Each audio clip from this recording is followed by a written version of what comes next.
a todos. Hoje vamos começar Atos, mas não vamos terminar Atos. Eu vou-vos já explicar o que é que vamos fazer. Vamos fazer algo um bocadinho diferente. Dê-me só um segundo. Este livro, deixa só abrir aqui a minha ajuda de bolso.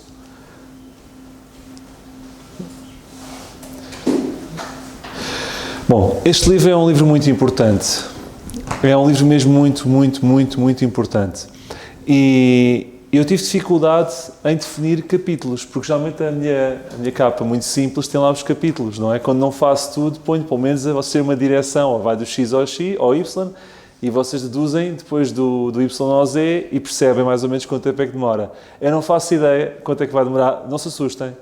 Eu estou a pensar estudar o livro de Atos em 3, 4 no máximo estudos. E porquê é que eu estou a fazer isto? Porque é um livro demasiado importante para andar depressa. Vamos voar, mas a uma baixa altitude. Para que toda a gente perceba o que é que está a ser abordado. A função de quem sobe aqui ao púlpito, mais do que debitar informação, é fazer as coisas e dizer as coisas para que as pessoas entendam. Eu não estou importado em debitar o que eu preparei. Eu estou mais preocupado em que todos nós saibamos aquilo que é importante saber. E por vezes é necessário carregar um pouco no travão, andar um bocadinho mais devagar, sobretudo quando os temas são muito importantes, para que todos possam entender, que é uma coisa muito importante. Eu vou fazer um pouquinho uma introdução. Eu duvido que a igreja cristã, as igrejas dos tempos de hoje, tenham a noção exata do que é o livro de Atos. Este livro, como diz Dean Austin, é a pedra angular do arco do Novo Testamento. Eu já vou descomplicar o que isto significa. A pedra angular do arco do Novo Testamento. Grande parte dos cristãos atuais interpretam o livro de Atos de forma errada. Olhem. 1. Interpretam como sendo o nascimento e o crescimento da Igreja Corpo de Cristo. Será? 2. Interpretam como se em Atos estivesse a doutrina e a prática mais antiga e mais pura e mais original para a Igreja Corpo de Cristo hoje. Será? Interpretam que Atos é um livro de histórias espirituais, contém exemplos inspiradores que podemos fazer se tivéssemos a fé dos cristãos primitivos. Será? Cito um livro muito conhecido que diz assim: o livro de Atos é a história do cristianismo primitivo. Deus nos deu no livro de Atos um padrão de testemunho cristão, esforço missionário, evangelismo mundial e construção de igrejas cristãs. Estão a perceber? Um padrão que faríamos bem a seguir. Isto é o que uma parte das pessoas pensa. Certamente poderemos ter certeza disto. Quanto mais perto estivermos de ordenar todas as coisas de acordo com este padrão sagrado, maiores bênçãos acompanharão os nossos esforços. Ou seja, o padrão é Atos, se estivermos todos bem, seguimos-lo. Se não o seguirmos, estamos todos mal. Será? Bem, esta visão é errónea e já vou explicar porquê. E explica a confusão que há na igreja hoje, na igreja Corpo de Cristo. Porque não entende Atos, não entende a Bíblia. Porque não entende a Bíblia, tem práticas erradas. E porque tem práticas erradas, não consegue viver ao máximo aquilo que é suposto viver na fé cristã. Porque não entendem Atos. Ok? Um estudante atento ao livro de Atos vai perceber que é difícil pegar no livro de Atos e no livro de Atos assentar a sólida base de fé. Porque o livro de Atos não é sólido, é transitório. Como é que eu posso fazer assentar a minha fé sólida num livro que diz uma coisa no princípio e diz outra no fim? Como vamos ver. Não consigo agarrar. Porque o princípio de Atos diz uma coisa, o fim de Atos diz outra, e como é que eu posso considerar Atos um livro sólido? Não dá. Onde é que a interpretação popular falha?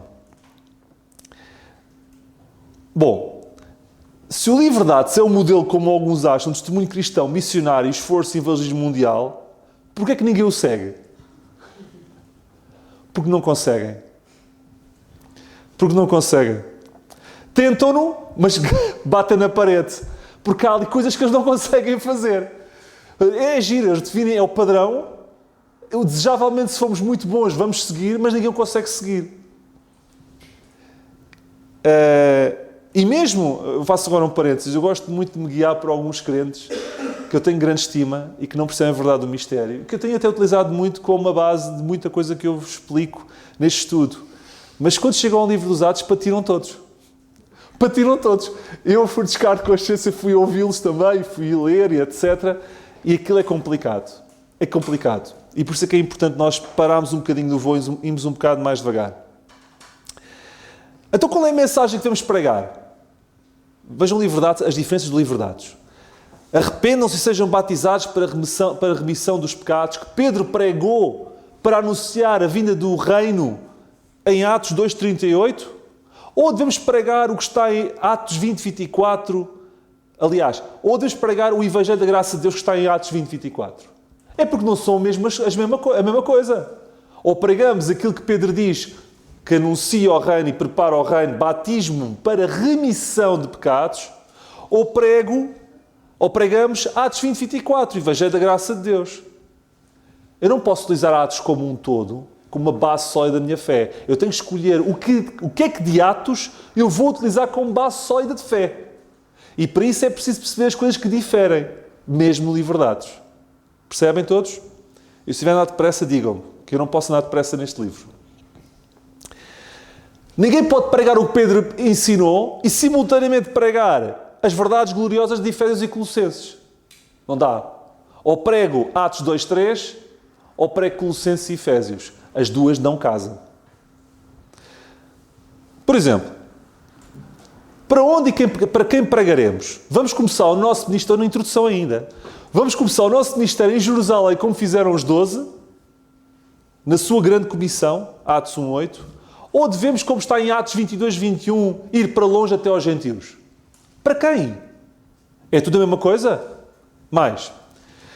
Vamos para o somente os judeus, que está em Atos 11, 19, como fizeram os primeiros cristãos, Atos 11, 19, ou diremos como Paulo, que está em Atos 18, 6, o vosso sangue aos judeus caia sobre a vossa cabeça e eu irei para os gentios. Vamos para onde? Vamos para os judeus ou vamos para os gentios? Bem, se o nosso objetivo é atingir os judeus, se calhar mais facilmente em Nova Iorque apanhamos mais judeus que em Jerusalém, hoje em dia. Que programa económico vamos seguir? Vamos abandonar e vender tudo o que temos e ter uma bolsa comum, como está em Atos 2:4? Ou vamos fazer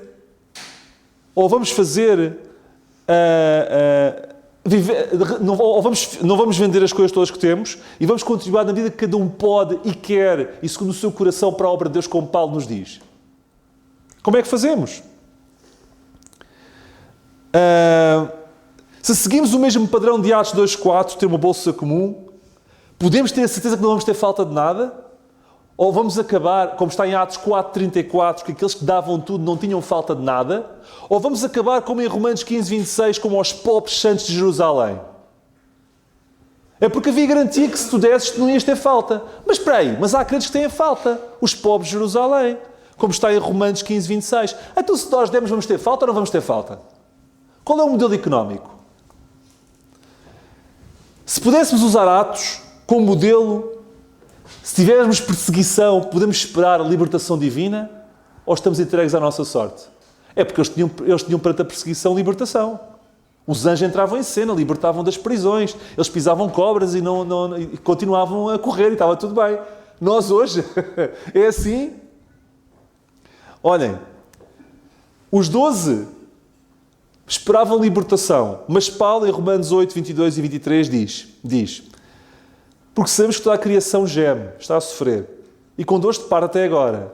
E não só ela, mas nós mesmos que temos as premissas do Espírito, também gememos em nós mesmos, esperando a adoção, a saber a redenção do nosso corpo. E existem problemas físicos, e ainda agora tivemos a orar por vários crentes que têm problemas de saúde. E vem-se em 1 Coríntios 3, 8 a 13, 2 Coríntios 4, 6, 5, 2, Filipenses 2, 26, 27. Imensos versículos que falam sobre isso. Bom, qual é que é a interpretação correta? Isto é a introdução um bocadinho mais longa, mas tem que ter paciência. Atos tem sido frequentemente chamado como o relato do nascimento e crescimento da Igreja. Nascimento e crescimento da Igreja. Mas é curioso que a palavra Igreja, Corpo de Cristo, não aparece no livro de Atos. Não aparece. Aparece Igreja, mas não Igreja, Corpo de Cristo. E já vamos falar sobre a palavra Igreja também. E é somente nas epístolas de Paulo que compreendemos que o corpo realmente começou na segunda parte de Atos, não na primeira parte de Atos. E eu já vou falar sobre isso também. Da mesma forma, o mistério, que era o tema da mensagem de Paulo, começou a ser revelado a Paulo no início do seu ministério, ok? Mas não há referência da palavra mistério no livro de Atos. Porquê? Porque Paulo diz, em Efésios 3, 1 a 11 e Colossenses 1, 24 a 27, que era a ele que lhe foi entregue e, portanto, era ele que tinha que o anunciar e comunicar em primeira mão. Não era Lucas que teve que anunciar. Lucas tinha outra função, o escritor de Atos. Não era dar a conhecer o mistério. Quem tinha o direito de dar a conhecer o mistério é quem o recebeu, que é Paulo. Por isso é que não temos mistério escrito em Atos. Porque não foi Paulo que escreveu Atos, foi Lucas. Percebem? Mas isso não invalida que o mistério esteja lá. Não precisa estar escrito para estar lá. Temos é que perceber aonde. Não sei se me estão a acompanhar. Na primeira grande parte de Atos temos aqui o cristianismo ou o judaísmo? Temos judaísmo, porque temos o reino a ser oferecido a Israel. Atos 3, 19 a 21. E já vamos ver isto também. Estou na parte de introdução. Mas na segunda parte de Atos vemos aqui o foco é nos gentios. Atos 28, 28. Já não é nos judeus. Robert Anderson chamou de Atos o livro, e eu vou citar, que não é o que comumente se supõe da fundação da igreja cristã, mas da apostasia da nação favorecida. Atos não é o livro que fala sobre o nascimento da igreja cristã, mas é o livro que explica porque é que Israel foi posto de lado. E esse é um bom resumo de Atos. Ok?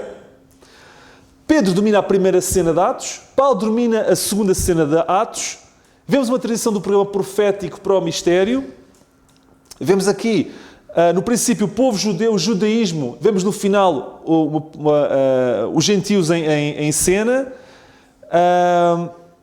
e vemos no final coisas curiosas, como Paulo a dizer acerca dos judeus, eles não receberão o teu testemunho a meu respeito. E em Antioquia Paulo disse, eis que nos voltamos para os gentios, 13:46. E em Corinto ele diz, de hora avante irei para os gentios, capítulo 18, versículo 6. E em Roma ele diz, a salvação de Deus está enviada aos gentios, 28, 28. O foco deixou de ser judeus para ser gentios no fim. Ok? Bom, a melhor definição de Atos é um livro-ponte. Imaginem isto, que não houvesse o livro de Atos na Bíblia. Nós tínhamos aqui um problema gigante. Imaginem os evangelhos a terminarem, e os evangelhos dizem o quê? Jesus quis dizer, eu vim para as ovelhas perdidas da casa de Israel. E Israel, ok? Não há gentios. E de repente aparece, carta aos romanos. Como é que é possível? Qual é a explicação? Quer dizer, ovelhas perdidas da casa de Israel, de repente carta aos romanos. Atos faz a ponte entre uma coisa e outra. Atos explica porque é que de repente Atos começa focado ainda como terminou os evangelhos. Por isso é que é uma ponte, a apanhar a fundação dos evangelhos. Ainda temos judaísmo no princípio. E vamos ver aos poucos este judaísmo a dissipar para dar lugar à verdade do mistério e o foco mais para os gentios. Ok? E por isso é que podemos compreender porque é que chegámos a Romanos. Porque houve Atos que serviu de ponte. Ok? Eu vou avançar. E vamos começar Atos 1:1. Atos 1:1. Eu sei como é que vou começar, não sei como é que vou terminar, nem sei em que capítulo vou terminar, mas sabem, eu não estou preocupado com isso. Quando terminar, e quando achar que devo terminar e olhar para as vossas caras e perceber que vocês já estão noutra, eu vou terminar, está bem? Não preciso de carregar no botão para me expulsar. Eu saio. Atos 1:1. Só um segundo. E vamos ler então a passagem. Fiz o primeiro tratado ao Teófilo. O Teófilo, o mesmo Teófilo a quem Lucas escreveu. Lembram-se? Porque foi Lucas que também escreveu Atos. O primeiro tratado era o Evangelho de Lucas. Ele agora está a fazer o segundo tratado para o Teófilo. Acerca de tudo o que Jesus começou não só a fazer, mas a ensinar. Ou seja, o primeiro tratado era do que Jesus, desde o seu nascimento até à sua morte e ressurreição. O segundo tratado, que é Atos, é da sua morte e ressurreição daí para a frente. É isso que significa Atos. Porque foi Lucas que o escreveu nesse objetivo. Ok?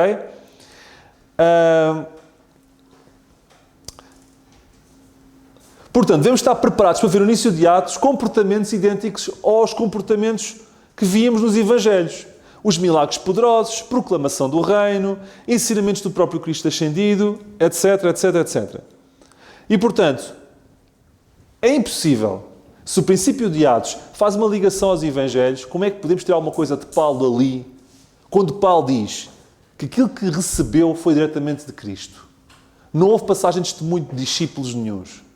Paulo não tem nada a ver com o princípio de Atos. Paulo diz, Atos 20, 24, o ministério que recebi do Senhor Jesus não foi de Pedro, foi do Senhor Jesus para dar testemunho do Evangelho da graça de Deus. Não foi do Evangelho do Reino.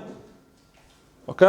Eu recebi do Senhor que também vos ensinei, 1 Coríntios 11, 23. Ele recebeu de quem? De Pedro? Dos discípulos? De Lucas? Não, do Senhor. Etc. Ok? 1:3. Aos quais, a quem? Aos apóstolos, também depois de ter padecido, se apresentou vivo com muitas infalíveis provas, sendo visto por eles no espaço de 40 dias e falando no que respeita ao reino de Deus. Vemos aqui um seminário de 40 dias.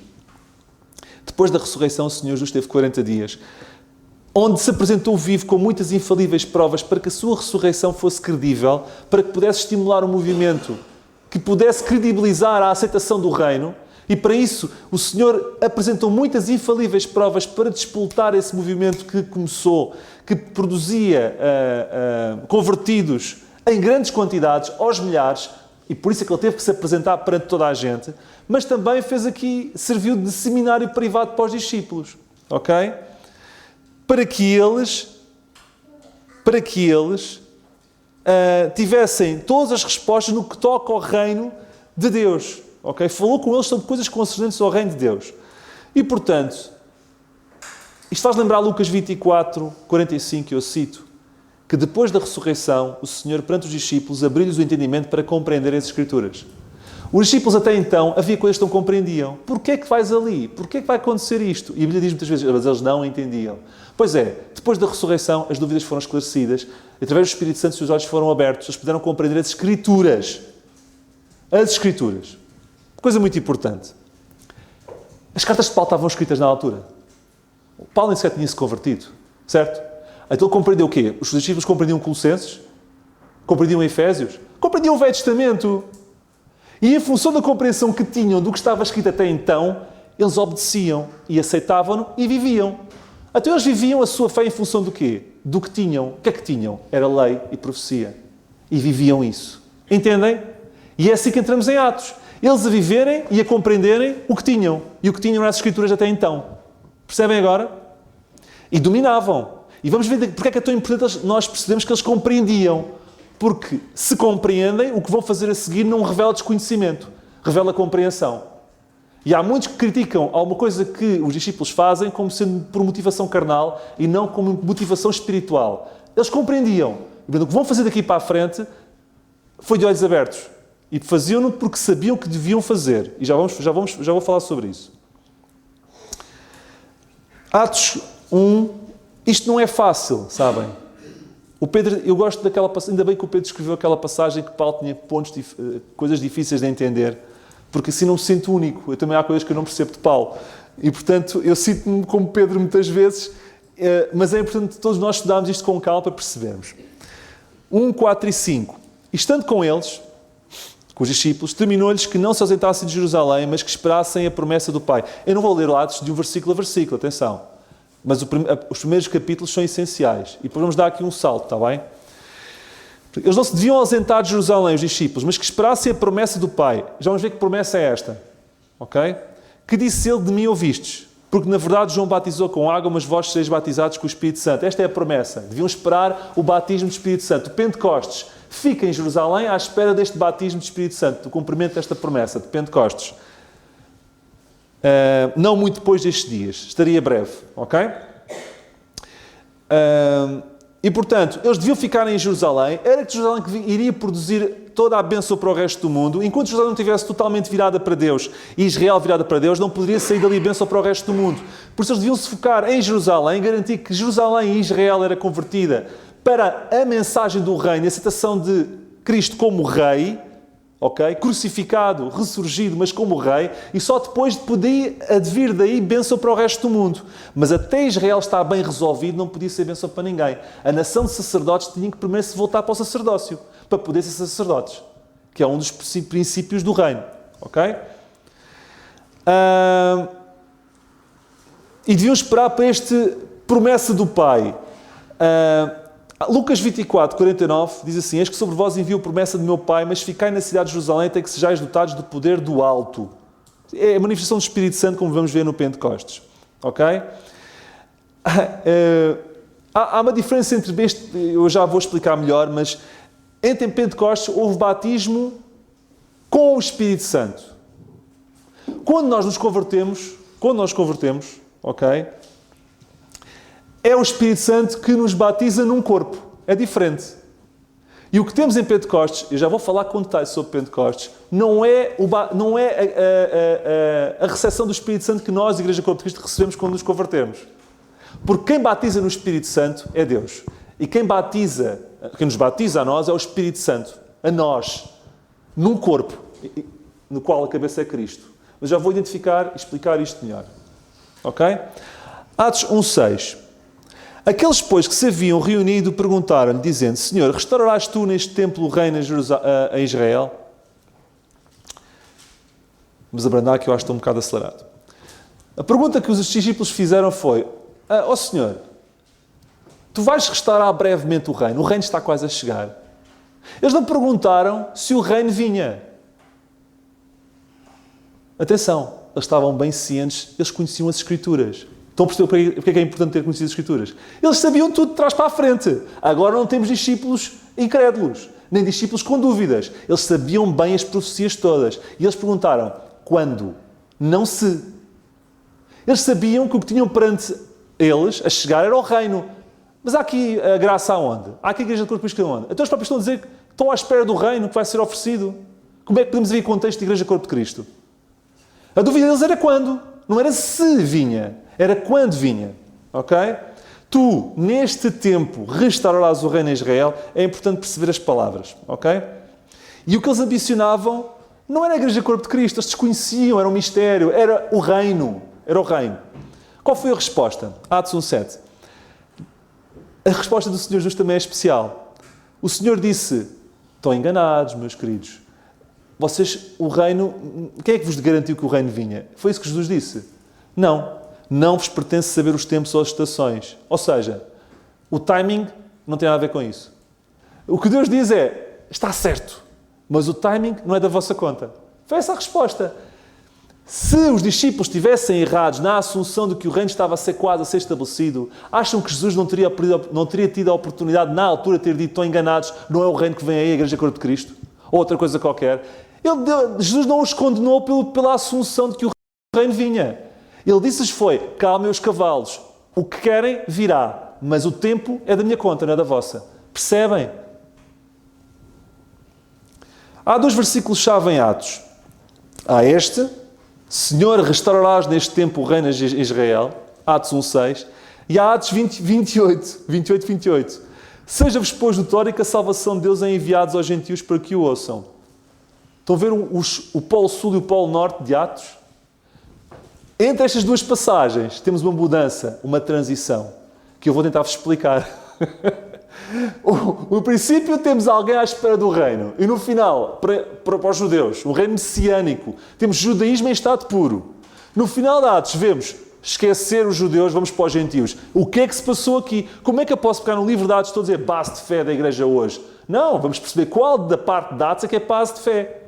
É o princípio. Então vamos perceber se é. Já vimos que não e vamos ver melhor porque é que não é.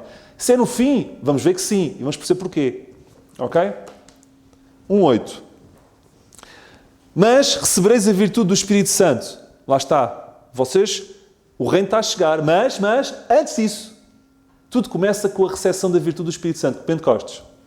Que há de vir sobre vós e ser minhas testemunhas tanto em Jerusalém como em toda a Judeia e Samaria até aos confins da terra.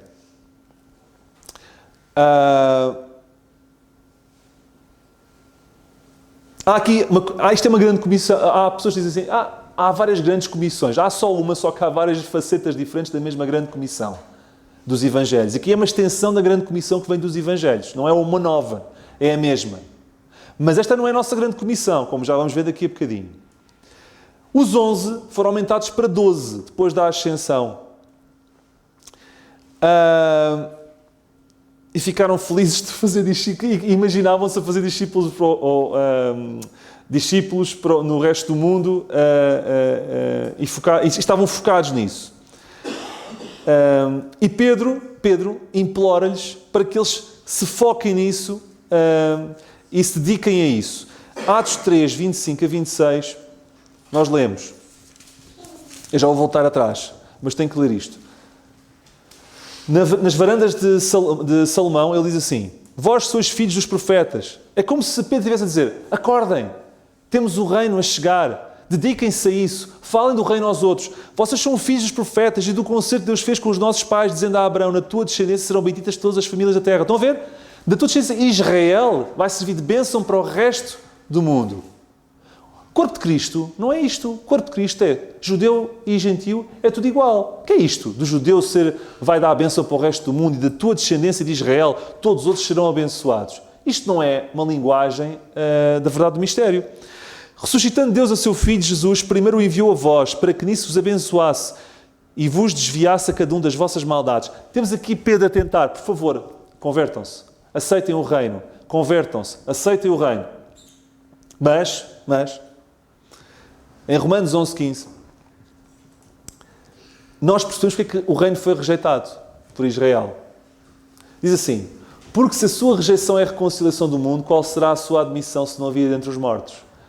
Não havia a verdade do mistério, nem o período da graça, nem a dispensação que nós que estamos a viver hoje, se Israel não rejeitasse o Messias. Porque foi através da rejeição do Messias que quer judeus e gentios ficaram ao mesmo nível. Indignos. Onde pode entrar a graça e para os dois indignos ser oferecido um corpo místico do qual Cristo é a cabeça. Mas os dois tinham que ficar ao mesmo nível. E nesta altura ainda não estavam. Os judeus tinham um tratamento preferencial ainda. Entendem? Poderão dizer: mas Deus não foi correto porque, quer dizer, Deus jogou em dois tabuleiros, quer dizer, Deus gostava praticamente que eles caíssem. Não. Deus deu-lhes todas as oportunidades para que eles aceitassem. Mas a sua omnisciência sabiam que iam cair. E conjugou tudo isso para que na sua queda, ficando os judeus e gentios ao mesmo nível, pudesse haver uma solução que ninguém sabia, para no meio dessa situação de caos pudesse destacar-se de uma forma muito maior a graça. Entende o que eu estou a dizer? A nossa grande comissão não é esta. E, portanto, onde abundou o pecado, superabundou a graça. Isto é Romanos 5:20. A nossa grande comissão não é esta. A nossa grande comissão está em 2 Coríntios 5:18 a 21, em que diz: tudo isto provém de Deus, que nos reconciliou a nós, Igreja Corpo de Cristo, consigo mesmo por Jesus Cristo, e nos deu um ministério da reconciliação. O que é isto?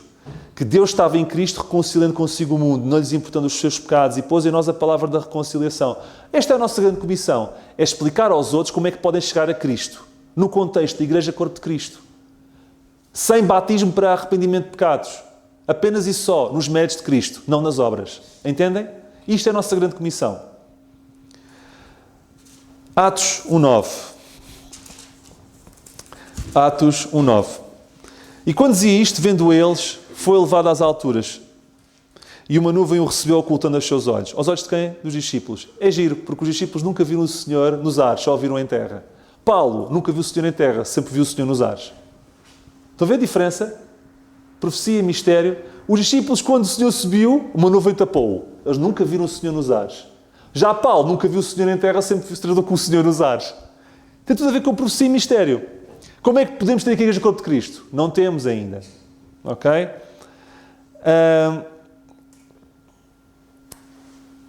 Eu vou avançar, deixa-me avançar. Os anjos não disseram... depois há o versículo 10, vejam comigo. E estando com os olhos fitos no céu enquanto ele subia, eis que junto deles se puseram 2 varões vestidos de branco, os quais disseram: varões galileus, porque estáis olhando para o céu? Esse Jesus que dentre vós foi recebido em cima do céu há de vir assim como para o céu vistes ir. Há quem pegue nisto e diz: isto tem a ver com o arrebatamento. Estão a ver? A igreja tem aqui o arrebatamento. Mas espera aí, mas está aqui a dizer... Os anjos disseram o quê? Disseram aos discípulos: esse Jesus que entre vós foi recebido em cima do céu, será o modelo pelo qual vocês também vão ser recebidos no céu? Diz isso? Não. Esse Jesus que foi recebido no céu há de vir, assim como para o céu vistes ir. Vocês não saem do chão. Quem vai voltar é Jesus, vocês não têm que subir. Vocês ficam aqui no chão. Jesus que subiu há de descer da mesma forma. Onde é que temos aqui arrebatamento? Paulo diz que nós vamos ser arrebatados. Nós é que vamos subir. Aos discípulos não é prometido que subam nada. Aos discípulos é prometido que ficam com os pés no chão. A nós é garantido que vamos subir. Estão a ver a diferença? Não sei nem cá aqui igreja. Corpo de Cristo. Não sei. Depois, entretanto, há um dos discípulos que é eleito para substituir Judas Iscariotes. Há muitos que consideram que Paulo é que devia ser um dos 12. 3 motivos para não ser. Primeiro, Paulo nem sequer se tinha convertido na altura. Okay? Segundo, um critério importante, tinha que ter convivido com o Senhor Jesus Cristo. E Paulo não conviveu com o Senhor Jesus Cristo para poder conhecer, ter alguma credibilidade para com os outros. Okay? Terceiro, Paulo tinha um ministério especial, totalmente separado e distinto dos 12. E vemos isso em imensas passagens, para as quais eu não tenho tempo agora. Entramos em Pentecostes. Atos 2. Só quando os discípulos passaram para 12 é que veio Pentecostes. Isto é significativo. Até a situação não está regularizada dos 12, não há manifestação de Pentecostes. Um símbolo de que os discípulos são um símbolo de Israel, dos 12. Portanto, só quando tivermos os 12, Israel, tudo em condições, é que começa a oferta verdadeiramente do reino em Israel, através do Pentecostes. Suposição errada. Muitos supõem que o Pentecostes marca o princípio histórico da Igreja. Não há base bíblica para isso. Eu vou-vos mostrar. Algumas razões. Primeiro, no registro de Pentecostes, Atos 2, podem ler o que quiserem, não há nenhuma referência à Igreja Corpo de Cristo. Só lemos isso nas epístolas de Paulo. Segundo, Pentecostes era uma festa gentílica? Não, era uma festa judaica. Judaica. Não tem nenhuma relação com a Igreja Corpo de Cristo, que é uma igreja mística, de judeus e gentios. Terceira razão. Apenas judeus foram reconhecidos no discurso pentecostal de Pedro. Apenas judeus ou prosélitos. São judeus convertidos, gentios convertidos ao judaísmo. Ok? Podemos ver isso em 2.5, 2.14, 2.22 e 2.36. O corpo de Cristo é um novo homem composto por judeus e gentios. Não há cá só judeus. Estão a ver? O judeu, outra razão, assim como o gentio, tinham que ser alienados de Deus antes de ambos pudessem ser reconciliados com Ele. E temos aqui uma fase aqui Deus está a tentar reconciliar-se com Israel. Então como é que podemos ter a Igreja Corpo de Cristo se ela só nasce quando judeu e gentio estão ao mesmo nível, alienados de Deus? Se Deus aqui ainda está a tentar fazer as pazes e reconciliar-se com Israel e está a oferecer o reino, não vemos aqui Israel ao mesmo nível que os gentios. Vemos Israel favorecido em relação aos gentios. Então, se a base da Igreja Corpo de Cristo é os dois estarem ao mesmo nível, alienados de Deus, como é que é possível vermos aqui a Igreja Corpo de Cristo se Israel não está ao mesmo nível que os gentios? Porque ainda está a ser favorecido em relação aos gentios. Está a ser oferecido o reino. Percebem? Não faz sentido. Romanos 11:32. Deus encerrou aos dois, a todos, na incredulidade, para que pudesse ter misericórdia dos dois, de todos. Vocês veem aqui Israel encerrado na incredulidade, afastado ou rejeitado por Deus? Não. Tratamento especial, Pentecostes. Como é que vejo aqui a Igreja Corpo de Cristo? Não há Igreja Corpo de Cristo aqui. O reino estava a ser oferecido através do Pentecostes. Portanto, o corpo não podia ter começado aqui. Curioso. Na festa de Pentecostes havia 2 pães. Vemos isso no significado original de Pentecostes, em Levítico 23:17. Significado de Judá e Israel, ok? 2 casas, embora reunidas no reino, terão a mesma identidade. Mas o corpo de Cristo é só um pão, feito de judeus e gentios, em que não há identidades individuais. Coríntios 10:17. Porque nós, sendo muitos, judeus e gentios, somos um só pão e um só corpo. E Pentecostes tinha 2 pães. Esta aqui põe-nos todos a um canto. Pentecostes originalmente é simbolizada com 2 pães. E Paulo diz, nós hoje somos um só pão. O que é que temos a ver com Pentecostes? 0. Pentecostes, os discípulos foram batizados com o Espírito, para poder. Hoje somos batizados pelo Espírito em Cristo, no seu corpo. Grandes diferenças. Eu não tenho tempo para ver os versículos, mas é mesmo essas expressões que são utilizadas. No Pentecostes, o Senhor Jesus foi o batizador, batizando o seu povo com o Espírito Santo. Hoje é o Espírito Santo o batizador, que batiza-nos a nós em Cristo e no seu corpo. E vemos isso em Gálatas 3:27 e 28 e 1 Epístola aos Coríntios 12:13. No Pentecostes apenas judeus eram batizados com o Espírito Santo. Então como é que isto pode ser a Igreja do Corpo de Cristo? Se a Igreja do Corpo de Cristo, como lemos em 1 Epístola aos Coríntios 12, 13, é batizada com o Espírito... Como é que é? Desculpem. Ora, perdi-me. É, um Espírito que batiza os crentes é um corpo, sejam judeus ou gentios. O versículo diz que é o Espírito que batiza num corpo, sendo judeus ou gentios. E, portanto, não é só para judeus. Ok? Podia ficar aqui o resto da noite, mas já perceberam. Atos 1:8, nós vemos aqui uma coisa curiosa, que é as línguas. Eu não resisto. Como é que é? Serem as testemunhas desde Jerusalém até aos confins da terra. Testemunhas de quê? Testemunhas de que Cristo morreu pelos vossos pecados e a mensagem da reconciliação? Não, a apresentação de Cristo crucificado como Rei. É estas as testemunhas. E como é que eles falavam? E como é que eles tinham que falar línguas porquê? Porque tinham que ir até aos confins da terra. Se eles não soubessem falar línguas, não podiam ir até aos confins da terra. Vocês hoje, quando se convertem, recebem poder para conseguir falar línguas. Olha, dava jeito que eu vou ter que ensinar agora inglês ao Daniel e espanhol ao Gabriel, e se eles soubessem falar línguas, davam um jeitão. Não funciona assim. Eles falavam línguas porque tinham que ir até aos confins da terra. E por isso é que tinham que saber falar línguas. Manifestação do Espírito Santo. Há uma passagem que só esta arrumava tudo, que está em 1:14, que diz, coloca Pedro no lugar onde ele deve estar. Então voltaram para José de um monte chamado Oliveiras, o qual... 1:14, desculpem. Todos estes perseveraram unanimemente em oração e súplicas.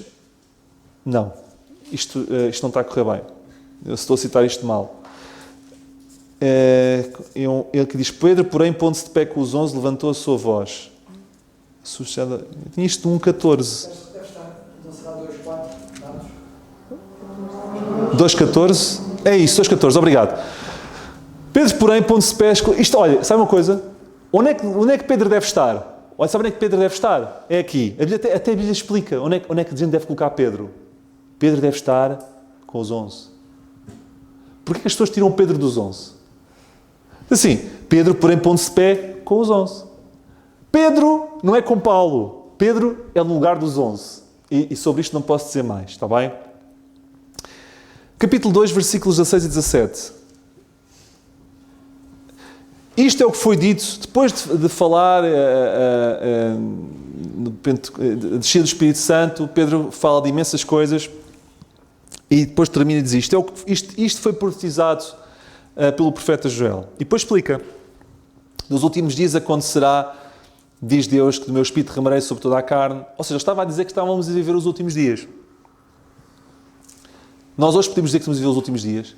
Já não sabe quando é que o relógio profético, o relógio termina, quando é que nós vamos ser arrebatados. Eles eram carnais. Não, eles conheciam tudo. Estão a ver a importância de saber que eles conheciam tudo? Eles eram profundamente conhecedores, não tinham dúvidas. Eles próprios reconheceram que estavam nos últimos dias e estava-se a concretizar o que tinha sido profetizado pelo profeta Joel. Ok? E vemos aqui um contexto profético, não é um contexto da graça. E há aqui uma passagem que na profecia de Joel diz que é todo aquele que invocar o nome do Senhor será salvo no contexto da grande tribulação. E é curioso que Paulo apropria-se do mesmo versículo, ok? Mais à frente, e também diz a mesma coisa. Todo aquele que invocar o nome do Senhor será salvo. Mas a vantagem que nós temos é que podemos ter o mesmo critério de salvação que na grande tribulação haverá, mas sem passarmos pela grande tribulação. Isso é graça. Aqueles que podem se converter na grande tribulação tinham que o fazer, ainda que de forma diferente, ok? Critérios diferentes. É praticamente a mesma coisa, mas não temos que passar pela grande tribulação. Isto é graça. E eu acho curioso Paulo também buscar o mesmo... É como a ceia. Paulo vai buscar a mesma passagem de Joel, ou melhor, Pedro vai buscar a passagem de Joel e dá-lhe um significado diferente, e Paulo vai buscar a passagem de Joel que Pedro fala e dá-lhe um significado diferente. Estão a entender? É a mesma coisa. Termos de salvação. Pedro diz no capítulo 2, versículo 38. Arrependei-vos, cada um de vós seja batizado. Eu não consigo compreender como é que pessoas honestas pegam nisto e torcem isto tudo. Porque já falámos sobre batismo, não vou falar sobre batismo e etc. Mas a batismo para arrependimento, a gente não pode separar salvação do batismo. Porque ou falamos de salvação sem batismo, ou falamos de salvação com batismo. Lá está. Vamos escolher princípio de Atos ou fim de Atos. Não é a mesma coisa. Batismo para salvação de pecados, para remissão de pecados. E então recebemos o Espírito Santo. Algum de vocês fica com o Espírito Santo em stand-by até apanhar um bocadinho de água? Vocês quando se convertem não recebem logo o Espírito Santo? Imediatamente. Mas aqui não. Aqui o Espírito Santo só era recebido depois da pessoa ser batizada. Então, é tudo igual? Não é tudo igual. Eu vou avançar. 2,47 diz assim: louvando a Deus e caindo na graça de todo o povo, todos os dias acrescentava ao Senhor à igreja aqueles que se haviam de salvar. E a mensagem estava a produzir efeitos. As pessoas estavam-se a converter, estava tudo aparentemente a correr bem. E vimos aqui igreja, mas igreja no grego que significa assembleia, conjunto de pessoas. Não igreja corpo de Cristo, não é isso que significa. É no grego assembleia, conjunto de pessoas. Mas ainda assim, eu vou dar mais uma chega, para mostrar as diferenças. Será esta igreja a igreja corpo de Cristo? A gente já percebeu que não, mas eu vou-vos dar mais umas pistas. Esta igreja, como vemos aqui, ok? Havia, no versículo 43, muitas maravilhas e sinais. Nós vivemos numa igreja em que acontece muitas maravilhas e sinais. A gente escusava de orar pelas pessoas, porque ninguém estava doente. Era só maravilhas e sinais. Certo? Todos estavam juntos e tinham todas as coisas em comum. Nós temos aqui uma bolsa única, partilhamos casacos, partilhamos os carros, partilhamos o dinheiro, temos a bolsa toda única. Mas queremos o batismo. Mas se queremos o batismo também temos que fazer o resto das coisas, não somos coerentes. Porque ou ficamos com tudo ou ficamos sem nada. Entende o que eu estou a dizer? Mais. Todos estavam cheios do Espírito Santo. E Paulo diz-nos a nós, em Efésios 5,18, enchei-vos do Espírito. Calma lá. Então Paulo diz, enchei-vos do Espírito. E eles estavam cheios do Espírito Santo? Eles é que são o modelo, não é? Então bem que se Paulo diz, sejam meus imitadores, Paulo também era modelo. Então se Paulo está a dizer, enchei-vos do Espírito, como é que isto pode ter a mesma coisa a ver com o princípio que já estavam cheios do Espírito? Não tem nada a ver. Estão a perceber as diferenças? 3:1. Mais 10 minutos, pode ser? Eu estou no capítulo 3, tenham paciência. 3:1. E Pedro e João subiam juntos ao templo. Templo. Eles não iam à casa de oração na rua direita. Templo. Templo é o quê? Judaísmo. Por favor. Eles iam todos...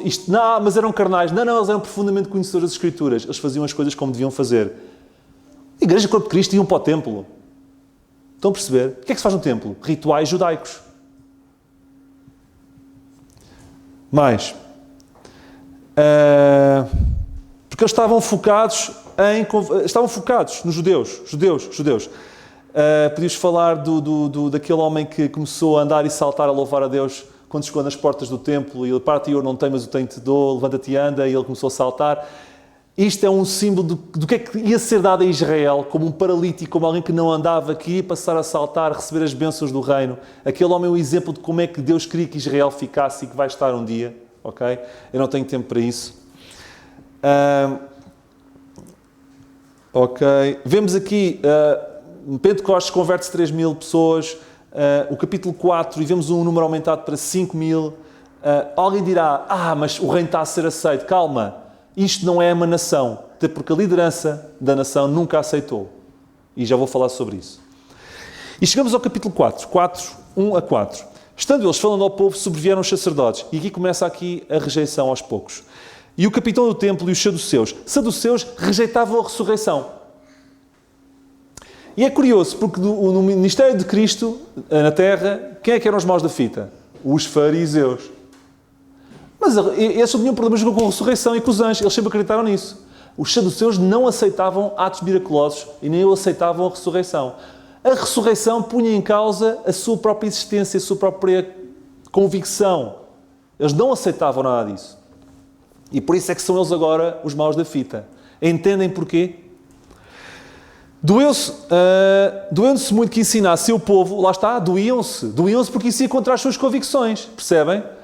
E que anunciassem a Jesus a ressurreição dos mortos. Porquê? Porque eles não aceitavam a ressurreição dos mortos. Lançaram mão deles, os discípulos. E os encerraram na prisão até o dia seguinte, já era tarde. Muitos, porém, dos que ouviram a palavra creram, e chegou o número desses homens a quase 5.000. Eu vou avançar. Eu quero apenas dizer-vos o seguinte. Deixem-me só avançar.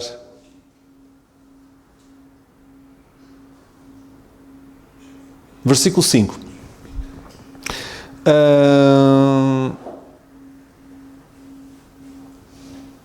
Bem, eu vou mesmo explicar-vos o que é que vai estar a seguir. O que é que acontece? Eles são apresentados a Caifás, a linhagem dos saduceus, ok? E queriam silenciá-los, queriam intimidá-los, do género, vocês estão minando a nossa autoridade como saduceus, calem-se. Não anunciem mais a ressurreição. Estamos a doer muito. A Bíblia diz, estamos a doer muito com essa nova teoria, porque isso vai contra a nossa existência. Estão a esmagar-nos. Calem-se com isso. E nos versículos 8 a 12, nós vemos a resposta. Pedro enche do Espírito Santo e disse, principais do povo e vós, anciãos de Israel, visto que hoje somos interrogados acerca do benefício feito a um homem enfermo e de modo como foi curado, seja conhecido de vós todos e todo o povo de Israel, que em nome de Jesus Cristo Nazareno, aquele a quem vós crucificastes e quem Deus ressuscitou dos mortos, o Pedro não poupava as palavras, em nome desse a questão é que este está são diante de vós. Ele é a pedra que foi rejeitada por vós, os edificadores, a qual foi posta por cabeça da esquina. E em nenhum outro há salvação, pelo qual debaixo de nenhum outro nome há, dado entre os homens, pelo qual devamos ser salvos. Ele é a solução que vocês desprezam. Ok? E, portanto, ou aceitam este Cristo que vocês negam, ou então temos chatice, vocês vão ser rejeitados por esse mesmo Cristo. Então, os governantes pedem para Pedro se calar. E Pedro responde no versículo 20. Responde para Pedro e João lhe disseram, julgai vós se é justo diante de Deus, ouvir-vos antes a vós do que a Deus, porque não podemos deixar de falar do que temos visto e ouvido. E no versículo 29, leiam comigo. Antes disso 29. Agora, pois, ao Senhor olha para as suas ameaças e concede aos teus servos que falem com toda a ousadia a tua palavra. Deixa-me explicar-vos, eu dei um bocadinho de pressa agora. Pedro estava a tentar mostrar-lhes a eles no que é que eles deveriam crer e não deviam continuar a rejeitar Cristo ressurreto. E depois o versículo 29 diz uma coisa espetacular. E Deus libertou-os deles. Mas a coisa estava a ficar cada vez pior. E o que é que Pedro ora? Diz assim, Deus, ó Senhor, olha para as suas ameaças e concede aos seus servos que falem com toda a ousadia a tua palavra. Pedro não pede para que as ameaças desapareçam. Pedro pede é para que no meio das ameaças ele continue a falar. Isto é especial.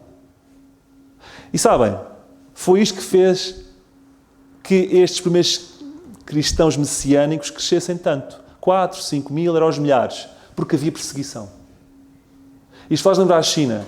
A China até há 100 anos atrás, segundo algumas pessoas que se dedicam a contar essas coisas, eu não sei se é mesmo assim ou não, mas se não for assim, a lógica é a mesma, mudem os números, mas é aproximadamente, teria cerca de 100 mil crentes.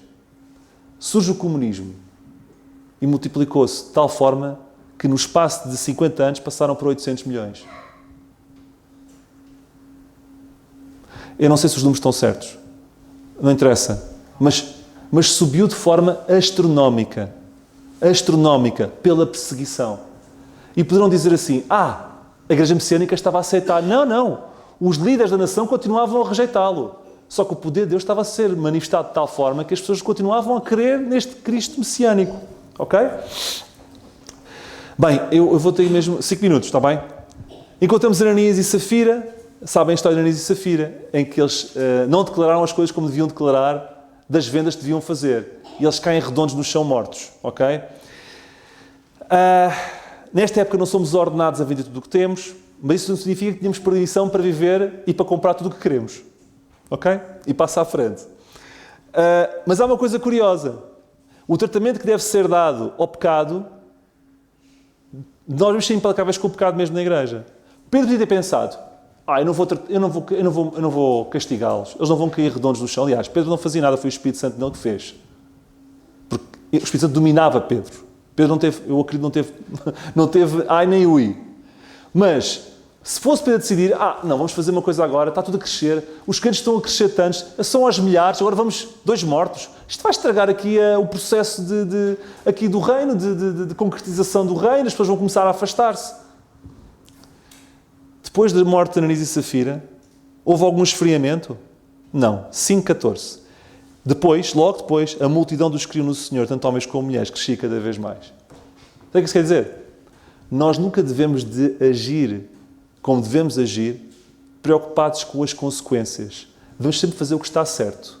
E Deus vai nos abençoar. A Pedro fez o que devia ser feito. Lidou com o pecado da forma como devia ser lidada. Eles caíram redondos no chão. Surgiu algum problema? Não. Continua tudo a crescer. Porque foi feito o que devia ter sido feito. Ok? Os saduceus prendem os discípulos, pretendem julgá-los. E chegamos a Estevão. Dê-me 2 minutos para Estevão, que eu vou terminar em Estevão, está bem? Porque eu queria começar no próximo estudo em Paulo.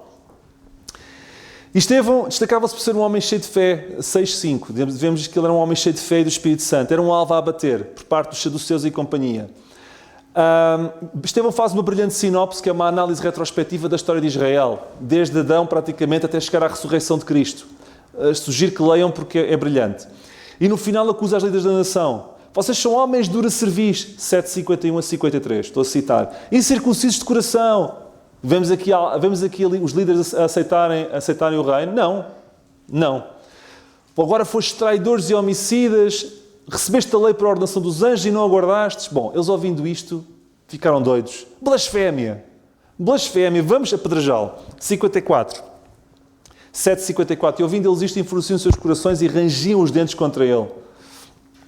Mas ele, estando cheio do Espírito Santo, fixando os olhos no céu, viu a glória de Deus, Jesus, que estava à direita de Deus, e viu o Filho do Homem em pé à direita de Deus. Rapidamente sobre o Filho do Homem em pé à direita de Deus. Nós lemos Salmos 101:1, vemos que, e Salmos 7:6 e Salmos 9:19, eu não vou ler agora, vemos que sempre que o Senhor se põe em pé, é para que julgar.